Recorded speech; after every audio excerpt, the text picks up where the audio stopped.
Peace, guys. How's it going? Welcome back to a new video. Happy Sunday. Sending positive energy to all. In this video will be about one of the tricks that the reincarnation loop process does to souls, to consciousness. So I want to go over one of those tricks. There are multiple tricks, at least a handful of tricks that I'm aware of. There's probably other reincarnation loop tricks that I'm unaware of. So, with how vast the larger reality system is and how it has so many different tiers or, different levels, it's hard to know exactly everything. That's like almost impossible. But there are at least a handful of reincarnation loop tricks that I am aware of. So in this video, I want to discuss, keep it simple and just focus on one of them. Before I get into that, I want to respond to a question from a subscriber. I've been meaning to say this in a video because sometimes just saying it in a video helps everybody else too, or I'm communicating better that way. So this subscriber asked me, it's the first time I ever had this question from anybody since I've started this YouTube channel. They asked me, are there astral projection techniques that are secret? Are there astral projection techniques that that are secret to me, let's say, or that I can't talk about? And my response to your question is yes. I do have a secret astral projection technique, and the reason why it's secret is because it is secret. It has to be secret. When you interlink I'll just say this much without getting into it too much, and then I'll get into the reincarnation loop video. What I want to, and what I'm saying right now is important to just understand. When you have a key, when you have a symbol, which can also be used as a key, not a portal. Portals are open-ended. It can attract things. So instead of calling things portals, you can have a symbol or utilize a symbol as a key. That key is the key to your etheric energy body. Just like how we have keys for our automobiles, and we put the key in. Of course, there's some new automobiles that don't have keys. I understand, but you know what I mean. It's the same idea. So that key is secret. If I told you that my own personal astral projection secret technique, then I would be disempowering. I would be sharing the secrets of that key, and that would take energy and power away from my own personal key to my etheric energy body. You understand what I'm saying? So if you have more questions about that, great. But I think that coming out and answering that person's question and being honest and just saying stuff like this is important, so that you guys can understand where I'm coming from. I share a lot of stuff on my channel, obviously, as you know, look through my videos. But yeah, there is. And what sucks is that I can't share it, But what I will promise you, and then sorry about all this digressing, but this is important. So what I do promise you, though, is I will figure out a way to share my secret astral projection technique without it hindering or destabilizing it for myself. Okay, does that make sense? I mean, that should make perfect sense for you guys. So I will work hard at doing a video in the near future where I can kind of break it down, but not give away my own key to my etheric body. Okay? So let's start the video. Sorry about the digression. But reincarnation loop tricks. There's multiple tricks. There's a handful, 3 to 5 of them that are very common. But I want to talk about one right now that I haven't really heard other people talk about. So one of the tricks, after you've passed away from your physical body experience, and you are in your etheric energy body, those first couple few days, whatnot, let's just say, for example, then the beings that are tied into the reincarnation loops. Now, remember, there's many different reincarnation centers, and there's different versions. There's different styles and versions and setups of all of these different individual reincarnation stations. Reincarnation centers, but they're like stations, right? And so sometimes if you go into one particular type of reincarnation center, another one might be a whole different ball game, so that's where it gets extra tricky, and also you're dealing with different types of beings that are behind all of these reincarnation centers, not just one.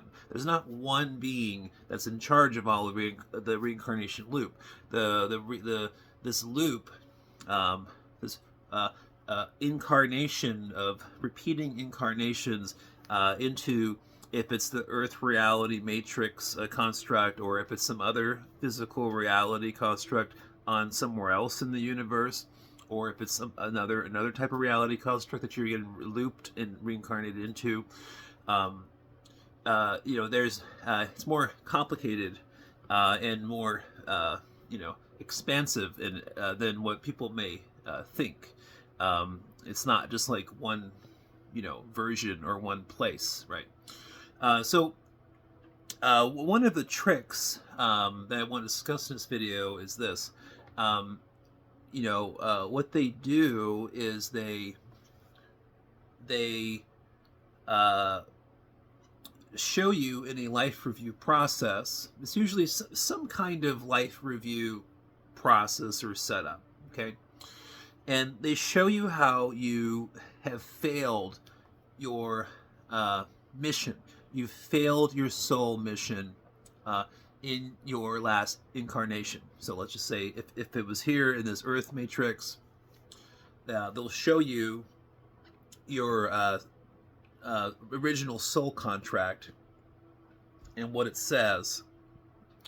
And then they'll go over your life review, because they can just, these beings can just connect into the mental ether, which is connected into the Akashic frequency or field. So they can just wire in, so to speak, like an internet kind of thing. And they can just, show you all these different visuals, audio and video images of certain aspects of your incarnation here in this physical reality, the previous life experience.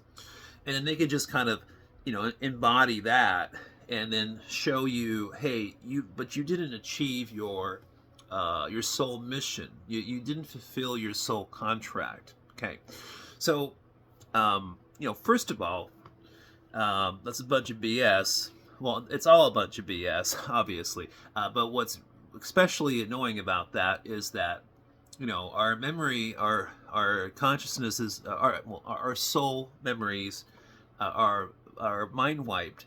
For the most part, 100% effectively, down to 95 to 90% effectively.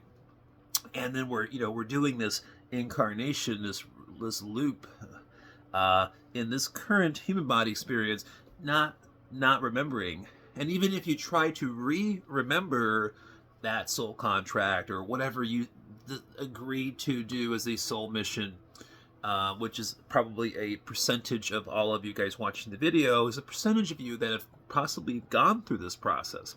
Not all of you, because there's different scenarios, there's different things, the ways things can happen. This doesn't apply to every person, so don't take my words and say, oh, Jeremy said that everyone goes through. No, there's a percentage of you that go through this, and it is relevant. It's important to talk about, because it can help somebody. And so they make you feel like you didn't achieve your soul mission. And then a new contract is a new soul contract is presented, stating, okay, these are the conditions, and you can do another incarnation. You can get in the good old reincarnation loop and loop around again, um, and you have to achieve this, right? So, um, so again, bottom line is, it's all a bunch of BS. Even though the template of what I'm describing is there in non-physical space, in in another dimension. Even though the template of that and the structure of that construct of that, there's so many different types of constructs, from the time construct to this, the construct of that is, you don't have to agree to that. It's a bunch of BS. You don't have to put your what it really is just not believing it, not believing in it, not allowing it to shine and to be this thing, because you're putting mental energy into it. So my advice is, so if you're in a position where, hey, your memories have been wiped from the previous experience, and then there's a soul contract saying that you were going to do this certain soul mission, and then now you died, and now you're in this reincarnation center with the life review, and they're telling you how you didn't achieve your mission. Oh, you have to do this again. All you have to do is say, this is a bunch of crap. I don't believe this. I mean, I'm just saying, like, if you were to find yourself in this kind of construct in the upper etheric or somewhere in the lower astral planes, dimensional space. Like, if you were to find yourself in that position, you could just say, I'm not buying this. I don't believe this. I get there's a soul contract, but you can't tell me that in a calm voice. Don't get angry. Don't get angry. Just in a calm, a dominant kind of calm, controlled tone. Just be better than that and just say, I don't believe in this stuff. This is just a trick anyways. I know what you're trying to do. Just be honest about how you feel. Don't fall for it. Don't go along with the programming. Just like how so much consciousness in these human bodies just go along with the programming here in the scripting. They just go along with it. They don't question anything. So this is where, thinking for yourself and knowing how you're your own creator being, as in your ability as consciousness, especially when you're free of this physical body, physical matrix we're in. When you're free of that, the constraints of that, you have to remember and re-remember that even if you find yourself in this life review reincarnation center, didn't achieve your soul mission situation, you could just say, well, even if I didn't achieve it, how am I supposed to re-remember that previous lifetime experience when you wipe my memory? See, once you acknowledge those things and you just calmly kind of just say how you really feel, and you know what they're doing, I personally believe that's when you exalt yourself from that whole process. The beings that are part of just the reincarnational loop system network, they have plenty of consciousness to pick from. They have plenty of sheep. Okay. They don't need to spend extra energy and extra time to deal with this particular consciousness, in this case scenario, where you're full of shit. I don't believe any of this stuff. I'm way past all this stuff. I know I could just leave right now and just reality shift to wherever I want in astral plane structure, or wherever else that may be. So when you acknowledge that you just are independently minded, and that you understand the tricks and the things that have happened previously, most case scenarios, and I'd say 99.9% of the time, that's when you've really just become actually free. And then, of course, you're now free. But then, like I do with my other videos on this channel, and if you're interested in this kind of stuff, subscribe, etc. Like I talk about, it's like what's the plan? So what's the plan? So I refer to after death, after physical death, as AE, after Earth. So essentially, it's after Earth reality construct. So either you're going to be, coming back here, or you're not. So what's your plan? So I'm going to leave the video at 15 minutes, sending positive energy to all of you guys. A lot more to talk about. Talk to you soon. Peace.